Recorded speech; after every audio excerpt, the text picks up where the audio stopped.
Assalamualaikum warahmatullahi wabarakatuh. Bagaimana anak-anak kabarnya? Apakah baik-baik saja di sana? Bapak harap kalian dalam keadaan sehat walafiat. Terus jika ada yang sakit ya semoga lekas sembuh, terus bisa beraktivitas kembali. Nah, di sini Bapak akan membahas tentang mata pelajaran sistem proteksi listrik pembangkit.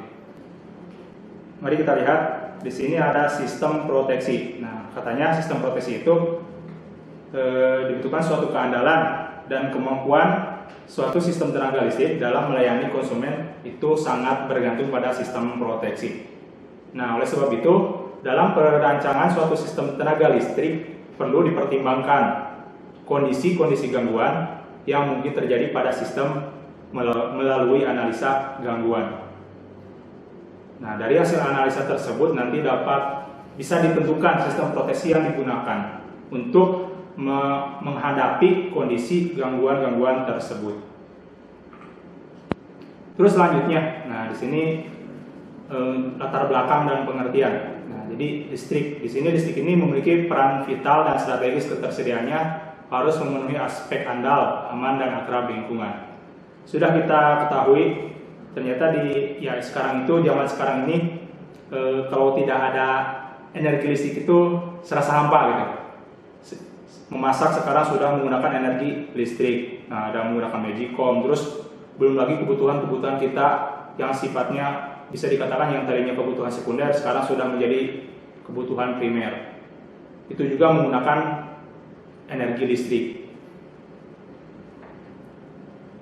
Terus selanjutnya, keandalan sistem tenaga listrik ditentukan oleh sistem dan konstruksi instalasi listrik yang memenuhi ketentuan dan persyaratan yang berlaku. Nah, ini juga keandalan sistem tenaga listriknya harus kuat. Kalau misalnya konstruksi instalasi listriknya jelek, ya pemakaiannya nanti akan cepat rusak, terus ya akan berdampak ke yang lainnya juga. Terutama pada transmisi energi listrik. Selanjutnya, keamanan sistem tenaga listrik ditentukan oleh sistem pengaman atau protection system yang baik dan benar, andal atau tepat sesuai dengan kebutuhan sistem yang ada. Terus pengertian atau definisinya, yang pertama proteksi. Nah, di sini proteksi sebagai pengaman. Terus selanjutnya, sistem tenaga listrik yaitu merupakan suatu sistem yang terdiri dari beberapa subsistem, yaitu pembangkitan, penyaluran, hingga pendistribusian dan instalasi listriknya, pemanfaatan untuk kebutuhan. Contohnya kita udah masuk ke rumah-rumah itu udah masuk ke instalasi. Untuk proteksi sistem tenaga listrik yaitu perlindungan atau pengamanan pembangkitan tenaga listrik, penyaluran, transmisi, pendistribusian atau distribusi dan instalasi atau pemanfaatan. Sama saja ya. Terus selanjutnya, di sini ada dua fungsi proteksi. Yang pertama itu mendeteksi adanya gangguan atau keadaan abnormal. Terus yang kedua melepaskan bagian sistem yang terganggu. Berikut contoh komponen alat proteksi yang paling sederhana adalah pengaman lebur, fuse. Nah, fuse ini kalau misalnya di rumah-rumah zaman dahulu masih ada yang menggunakan fuse yang bentuknya kayak bulat apa ya gitulah pokoknya. Nah, warna putih. Nah, itu di dalamnya biasanya ada yang namanya itu kawat. Bukan kawat besar ya, kawat kecil kayak serabut kawat untuk kabel. Nah, biasanya ya gitu. Nah, itu nanti itu kalau misalnya arus yang melewati itu melebihi tahanan dari kawat tersebut nanti akan putus. Terus selanjutnya, untuk pengamanan sistem yang lebih kompleks diperlukan jenis komponen alat pengaman yang lebih lengkap, terdiri dari berbagai jenis alat pengaman. Misalnya relay pengaman berfungsi sebagai elemen perasa yang mendeteksi adanya gangguan. Terus selanjutnya yaitu PMT atau pemutus tenaga yang berfungsi untuk memutus arus dalam rangkaian listrik. Terus selanjutnya trafo arus atau trafo tegangan berfungsi untuk meneruskan arus atau tegangan pada sirkuit tenaga primer ke sirkuit sekunder. Terus selanjutnya baterai atau aki ya kita sering menyebutnya, berfungsi sebagai sumber tenaga untuk trip PMT atau catu daya. Untuk sistem tenaga listrik ini terdiri dari seleksi-seleksi subsistem yang satu dengan yang lainnya dapat dihubungkan dan diputuskan dengan menggunakan alat atau menggunakan PMT. Masing-masing seksi subsistem diamankan oleh relay pengaman dan setiap relay mempunyai kawasan pengaman yang berupa bagian dari sistem. Jika terjadi gangguan di dalamnya, relay akan mendeteksi dan dengan bantuan PMT melepaskan seksi yang terganggu dari bagian sistem lainnya. Nah, selanjutnya kita akan membahas tentang fungsi relay. Nah, di sini ada diferensial relay berfungsi sebagai pengaman utama generator pada pembangkit tenaga listrik. Terus selanjutnya distance relay berfungsi sebagai pengaman utama pada penyaluran transmisi dan lain-lain. Terus diferensial relay juga ini bisa berfungsi sebagai pengaman utama trafo. Selanjutnya over current relay trafo di sisi 150 kV sebagai pengaman cadangan lokal atau trafo pengaman cadangan jauh atau bisa dikatakan bus B ya. Sini. Over current relay dan ground fault relay trafo sisi 20 kV pengaman utama bus B1 pengaman cadangan jauh saluran B dan C. Nanti sebenarnya di sini ada gambarnya. Nanti kita bisa diperlihatkan gambarnya di pertemuan selanjutnya. Terus selanjutnya over current relay dan ground fault relay pengaman utama. Terus over current relay dan ground fault relay di pengaman utama juga, ini ada saluran-salurannya. Nah, selanjutnya kita akan membahas tentang pengaman utama dan pengaman cadangan. Pada sistem tenaga listrik beroperasi dan mengalami gangguan, ada kemungkinan komponen atau alat proteksi tersebut akan mengalami kegagalan dalam kinerjanya. Nah, di sini untuk mengantisipasi timbulnya kemungkinan tersebut, di samping sistem tenaga listrik harus dipasang pengaman utama, maka juga dilengkapi pengaman cadangan. Nah, terus selanjutnya untuk pengaman cadangan diharapkan akan bekerja apabila pengaman utama gagal bekerja. Oleh karena itu, pengaman cadangan selalu disertai dengan waktu atau time delay untuk memberi kesempatan pada pengaman utama bekerja terlebih dahulu. Jadi di sini sistemnya seperti backup. Jadi jika pengaman pertama misalnya tidak bekerja, nah di sini pengaman kedua masih memberikan waktu untuk pengaman pertama untuk bekerja, tapi jika misalnya sudah melebihi batas yang ditentukan, maka pengaman dua yang akan bekerja.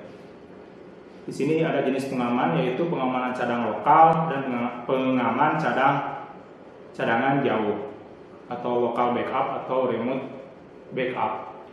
Terus selanjutnya letak penempatan. Di sini pengaman cadang lokal diletakkan di tempat yang sama dengan pengaman utamanya. Terus pengaman cadangan jauh terletak di seksi sebelah hulunya.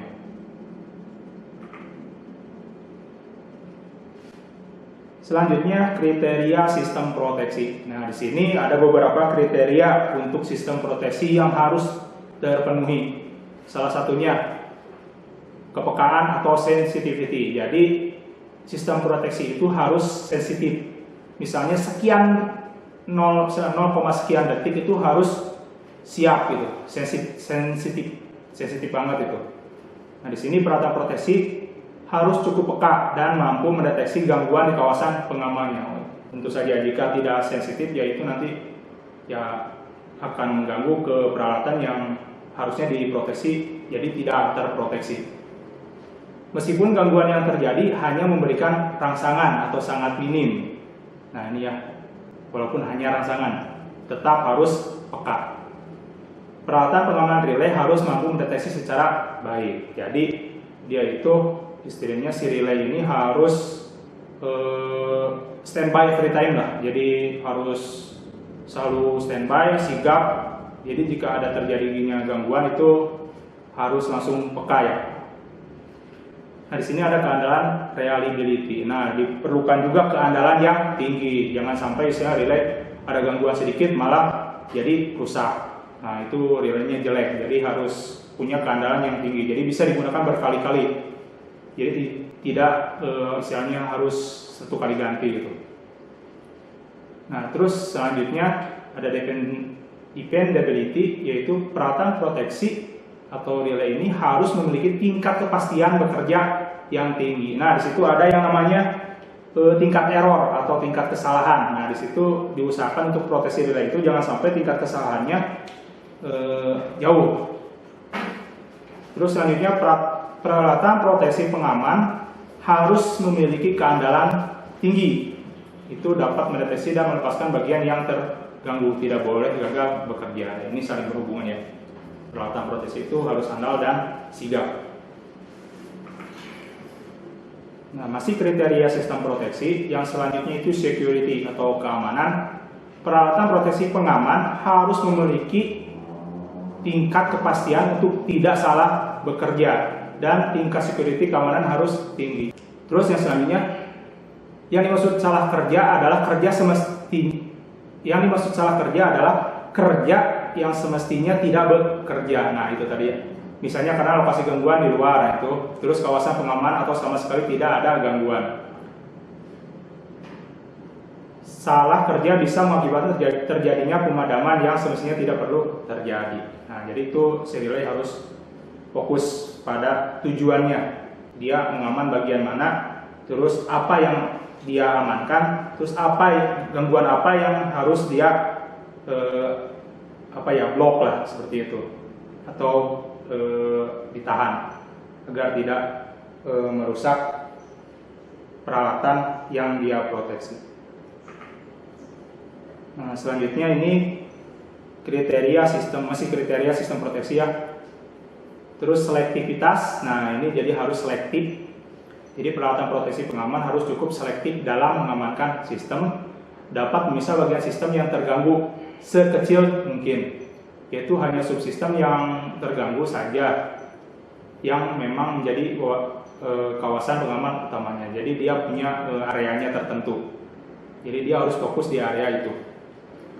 Relay harus mampu membedakan apakah gangguan terletak di kawasan pengaman utamanya, di mana relay harus bekerja cepat, atau terletak di subsistem berikutnya, di mana relay harus bekerja dengan waktu tunda atau tidak bekerja sama sekali.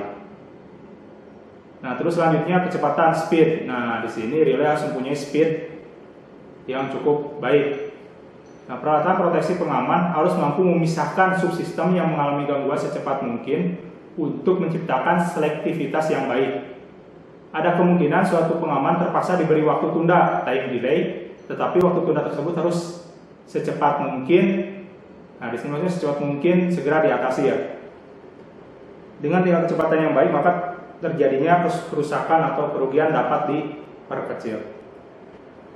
Nah, anak-anak, kurang lebih seperti itu materi yang dapat Bapak sampaikan tentang relay proteksi. Jadi sebelum kita masuk ke pembahasan relay, misalnya penjelasan tentang over voltage relay atau under voltage relay, jadi kita harus terlebih dahulu mengetahui karakteristik dan kriteria serta fungsi dari relay itu tersebut.